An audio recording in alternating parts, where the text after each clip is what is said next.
in the Commonwealth. We have over 1.2 billion young people across the 53 Commonwealth countries that span over the 6 continents we have. And I'll just go briefly to my presentation. And my presentation will be on the topic achieving good governance and accountability. But before you go deeper into the discussion, I think it's very imperative to have a definition or the concept governance first before getting details. Governance first before we can define good governance, because there are 2 words, good and governance. Now, very important, governance is the process of decision making and the process by which decisions are implemented or not implemented. So the term governance can apply to corporate organizations, international, national, and local government levels, or the interaction between these sectors. But for this presentation, we're going to conceptualize the word governance into national leadership or government. It's very easy to understand governance through national leadership or government. And the government shouldn't be confused from the word governance. Government is a set of systems, institutions, or people driving or making those decisions. So the difference between the process and the people that implement the process. And accountability is one of the features of good governance. You cannot have good governance without accountability. Because if someone has to be a good governor, or before you can have a good government, the government has to be accountable, meaning responsible or becoming liable for whatever happened in a society, being answerable, reporting to the needs of people that the people lead. And I have a very extended definition of good governance, and which I want to read like this.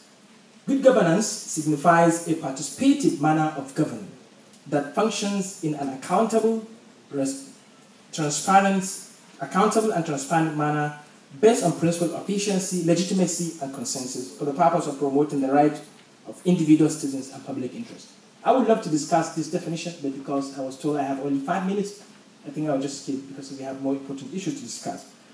So, good governance is to share leadership of people in a good way.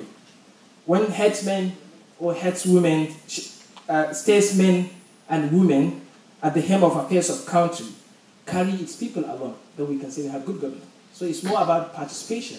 If young people's aspirations are recognized and fulfilled, then we can have good governance. So good governance is a very big elephant. So it depends on the experience you have. Because 3 people went to an elephant.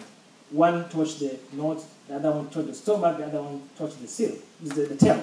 So everyone has different experience about what elephant is. So that's what happened to good governance. We may have all different perception about what good governance. So we may not have one clear, acceptable definition of good governance, but we can also discuss how we can achieve good governance. Bad governance shouldn't also be let aside, because I believe we have more bad governments or government in the world than good governance. But this could be debatable. It depends on our experiences. I would like to discuss some of the indicators. What are things that we can see that we say we have good governance or good governance or government?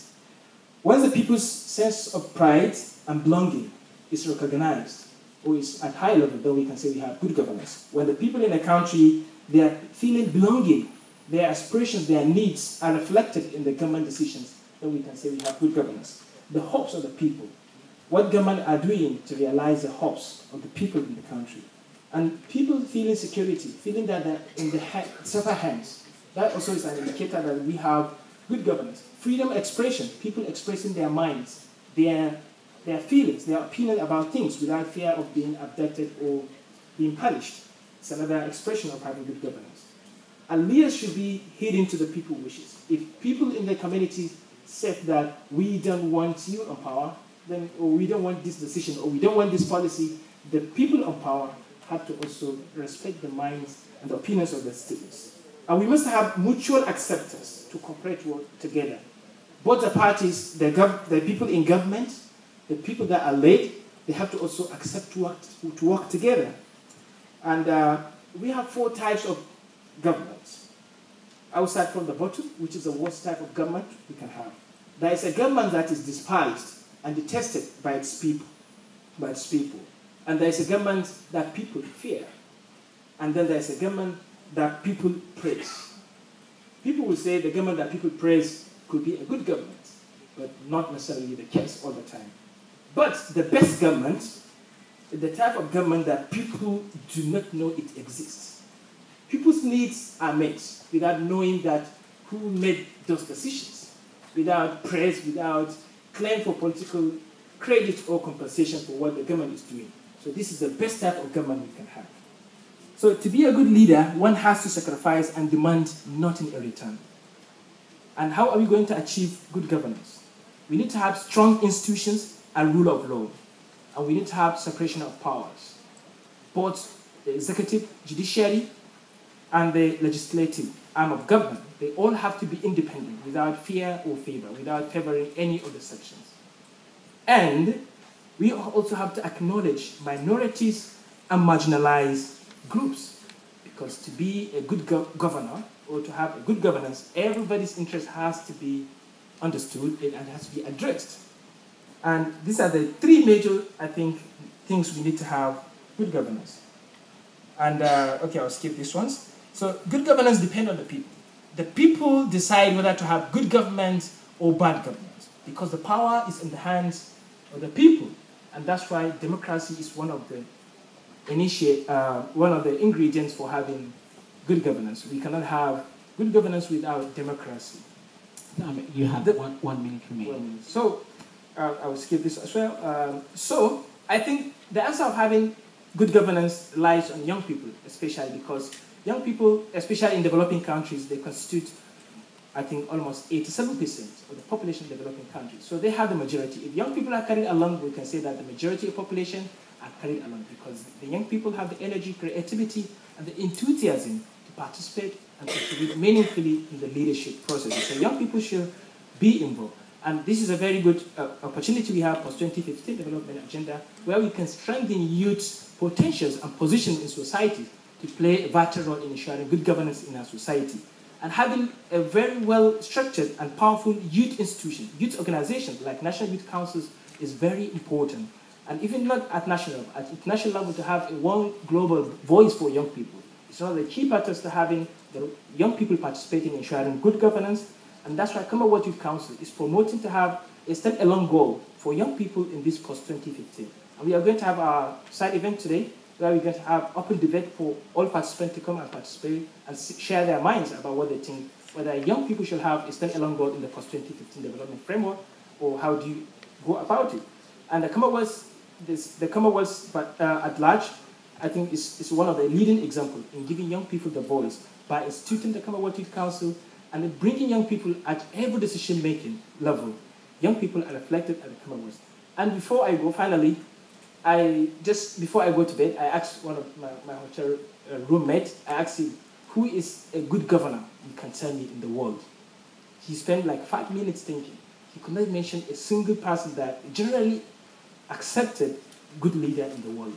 And that, I will also tell you or ask you the same question. Who do you think currently a living example of a good governor across the world, that everyone, if you mention the name, everyone will agree that that is a good governor? For example, if I say Mandela now, Mandela, everyone will agree that it's a good governor, has led very exemplary leadership. And we have to also learn from his trade, from what he has led, because if there's any generation that has right to claim the legacies of Nelson Mandela, should be the current generation of young people. That's we. And things that we have to learn to wrap up are forgiveness. The people in bad leaders, the bad leaders, we have to learn to forgive them, because they don't want to go because they're afraid of being punished. So what Nelson Mandela taught us, that even if they led badly, we have to forgive them, because we have to forge ahead.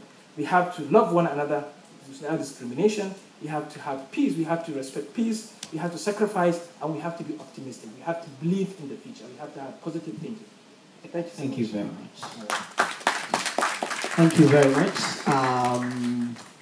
Just a few things that I carried away as you were speaking. We can't have good governance without accountability. Governance has to report to the needs of the people. We have to have meaningful engagement, strengthen structured and powerful institutions that promote youth development. We need to have a one global voice.